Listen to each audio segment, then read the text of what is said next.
Кыргызстанда бүгүн чоң кайгы, чоң жоготууга учурадык. Кыргызстандын эң мыкты чыгаан кыздардын бири, ар бир үйдө өз кызындай болгон, чыныгы жаркылдап, чолпон жылдыздай жанган Салтанат Саматова эрте эле арабыздан кетип калды. Кайсы жерде болбосун Салтанат Саматова лидер болгон.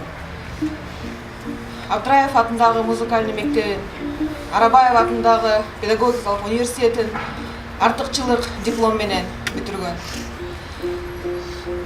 Миңдеген Кыргызстан балдары мээримдүү, өз апасындай көргөн, акылдуу, интеллектуалдуу, мыкты акыл ордо телебирүүсүнүн алып баруучусунан ажырады.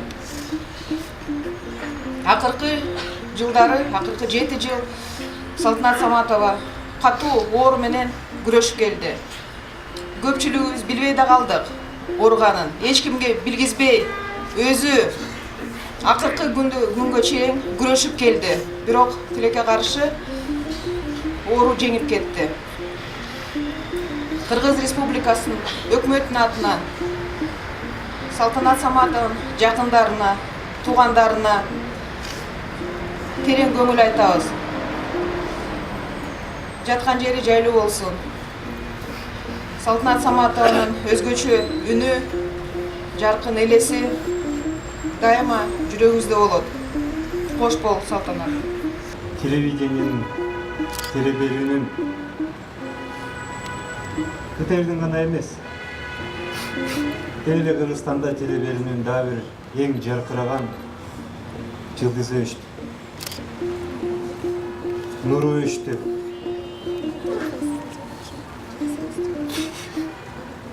Телеберүү десе, кандай болуш керек десе, кандай деңгээлде болуш керек десе, биз Салтанат эжекени да элестетчү.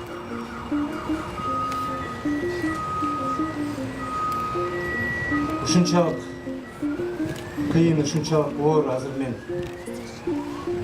жакындарымдын абалын түшүнүү кыйын болуп жатканын сезип жатам.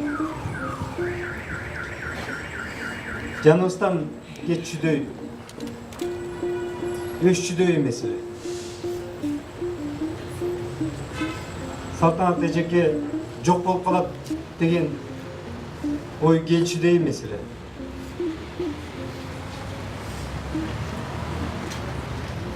Мен ишенем, Салтанат эжеке азыр бизди көрүп турат. Мен айтат элем, эжекебиз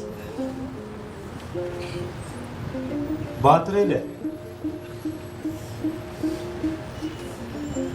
Дүйнөсү эңшерилип, жан дүйнөсү кыйналып, бир чети денесинин оорусу, бир чети өзүнүн балдарына, туугандарына болгон ой санасы жеп атса дагы, кыргыздын кызы кандай болуш керек? Кантип акыркы күнүнө, акыркы мүнөтүнө чейин күрөшүш керекти? Баарыбызга өрнөк кылып кетти. Жаны эңшерилип, кыйналып турса дагы, ушул жерден көңүлү чөпкө түшүп турса дагы, көтөрүлгүс болуп турса дагы, ушул жерден мынакей, азыр ушул жерде жаткан жерден басып келип, кирип келип, канча деген мени, миң деген, жүз миң деген балдар күтүп атат деп, күлүп, жайнап, жадырап, аларга жакшы маанай тартуулаганга аракет кылчу. Кантип кыйынчылыкты жеңиш керекти эжекебиз бизге көрсөтүп кетти. Кантип кыргыздын намысын колдоп, көтөрүп, ар бир ишти кылса ошону жогорку деңгээлге жеткириш экенин бизге көрсөтүп кетти. Эжекенин жаркын элеси биздин тарыхыбызда калат, телеберүүдө калат, оюбузда, жүрөгүбүздө калат. Эжекенин кылган иши бизге өрнөк болуп, кийинки муунга дайыма бийиктик болуп, ошол экиге умтулууга чоң максат болуп берет. Салтанат эжеке КТРКнын чоң жамаатынын атынан, ушул жерде жалпы кесиптештердин атынан сизге 1000 мертебе ыраазычылык билдирем. Туугандары, жакындары орду тогуз жоготууга ээ болдуңуздар. Кайрат кылыңыздар. Терең көңүл айтам. Өтө жаш кетти, калган жашын балдарына, жакындарына берсин. Кош бол эжеке, кош болуңуз. Түгүлбаева деген фамилиясы бар. Салтанат деген кыз бар экен. Ушул радионун көркүн ачат эле. Салтанат кабинетке келди. Ошол эле жерден сүйлөшүп отуруп, ошол жерден арыз жаздырып алып, ошол жерден эле штатка алдык. Салтанат радиого бир башкача көрүп берди. Такыр башкача нерсени ачты. Анын музыкалык терең билими, анын интеллектиси, анын үнү, угармандарды сезе билиши такыр башкача абалга алып келди. Азыр мына ойлоп атабыз. Бүтүндөй республикадагы радиодогу алып баруучулардын институту деп атай турган болсок, ошол институт эң биринчи ошону түптөгөндөрдүн бири Салтанат. Жылдары өтө берет экен. 1996 жылы келди жумушка. 20 жылдан кийин бардык жерде иштеп жүрүп, бирок ушул мамлекеттик сыйлык алганда указда жазылды. КТРКнын алып баруучусу деп. Туура 20 жылдан кийин ушул сыйлыкка ээ болду. Ага чейин кандай атагданып болду Салтанатта? Кандай сый болду, кандай урмат болду? Сыймыктандык барбы? Салтанат албарганды кечелерде, тойлордо өзүбүздү мындай көтөрүп, балкып кетчүбүз. Адамдын көңүлүн көтөрө билчү. Биз кийинчерээк билип калдык. Ал биздин көңүлүбүздү көтөрүп атып, өзүнүн көңүлү ар жакта ооруп жүргөндүгүн.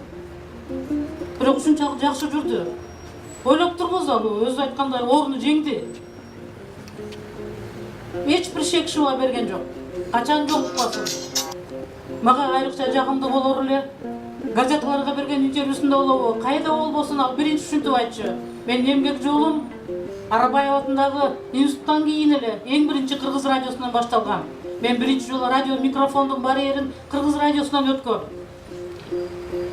Ушул нерсе бизге жагымдуу болчу. Биз сыймыктанчыбыз. Биз өзүбүздүн ар бир шакирттер менен сыймыктанабыз. Салтанат менен айрыкча сыймыктанчыбыз. Кийинчерээк экөөбүз былтыр күздө жолугуштук, ушул жалбырак түшүп, саргыш болуп турган учур эле. Анан сүйлөшөлүк дедик. Анан айтты, эже мен бир аз формамда болбой атам. Менчи өзүм чалайынчы. Мен дайым болгондо чалайын, менен отуруп. Сиз экөөбүз мындай бири-бирибиз менен суроо жооп берип эле сүйлөшөлү деп.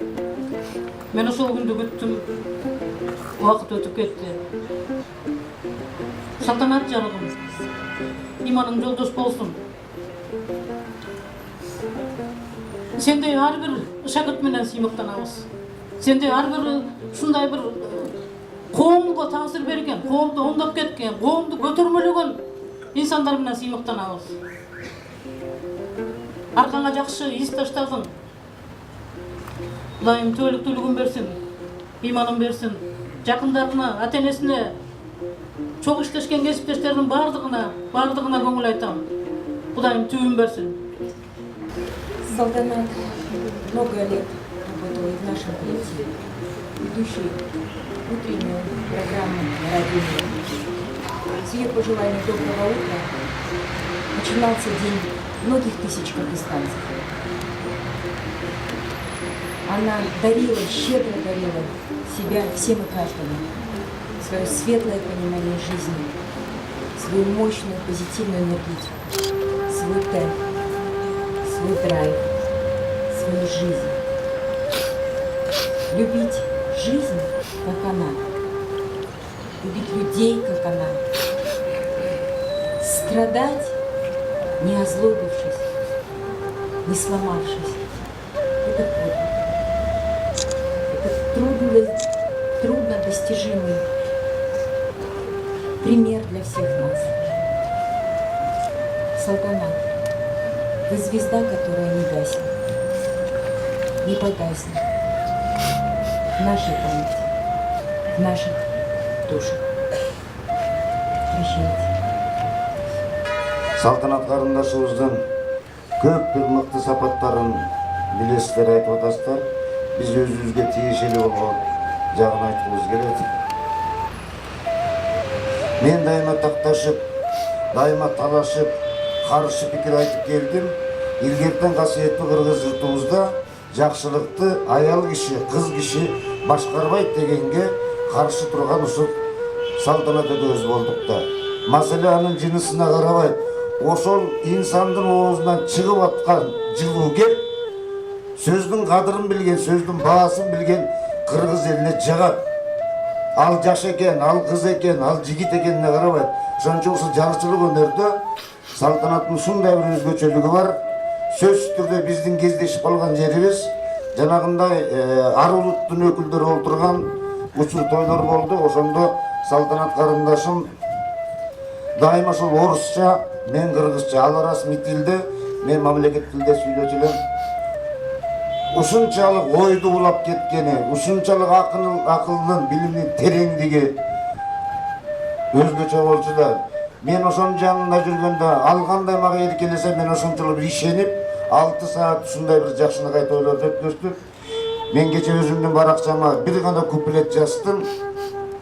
Бүт мааниси да, бүт Салтанат карындашыма болгон сыйыбыз да, акыркы сыйыбыз ушул болсун дедим. Боздоп турат, чартарап, боорубуз эле Салтанат. Бейишке барып кирсинчи, периште турсун калкалап.